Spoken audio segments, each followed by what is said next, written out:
Wildfires in California. It must be climate change. Every news outlet says so.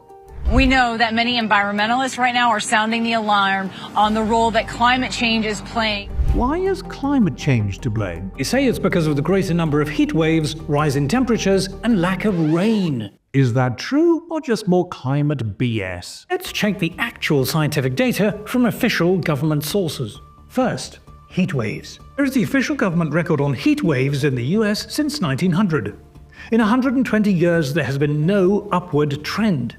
In fact, heat waves were much more common and more intense in the 1930s. How about the alleged rise in temperatures? Here is the government's own data, this time of record high and low temperatures in the US since 1895.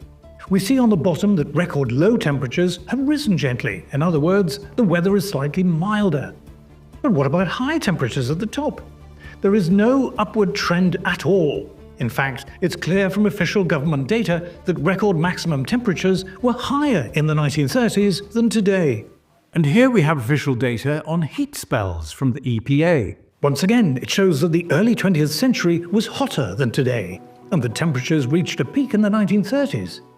If you think that all this government data is at odds with NASA's famous graph of rising estimated average global temperature anomalies, you're dead right. And we'll be dealing with NASA's ridiculous graph in another film. But what about the lack of rain due to global warming, which, we're told on the news, is turning the US into a tinderbox? Here's NOAA's official record of rainfall in the US since 1900. In the past 120 years, there's been a steady increase in rainfall.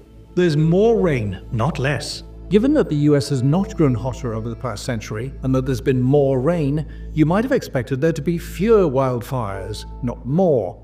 And in fact, that's what we do find. Here is the official government record of acres burned by wildfire in the US since the 1920s. Thankfully, there's been a spectacular decrease in the incidence of wildfires.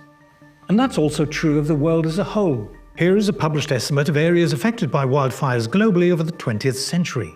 There has been a very obvious decline. What is really quite sickening is that environmental activists and their best friends in the mainstream media are prepared to exploit a real human tragedy to further their warped political ends. Don't get taken in by climate lies, check the data yourself. I'm Durkin, and this is Guerrilla Science.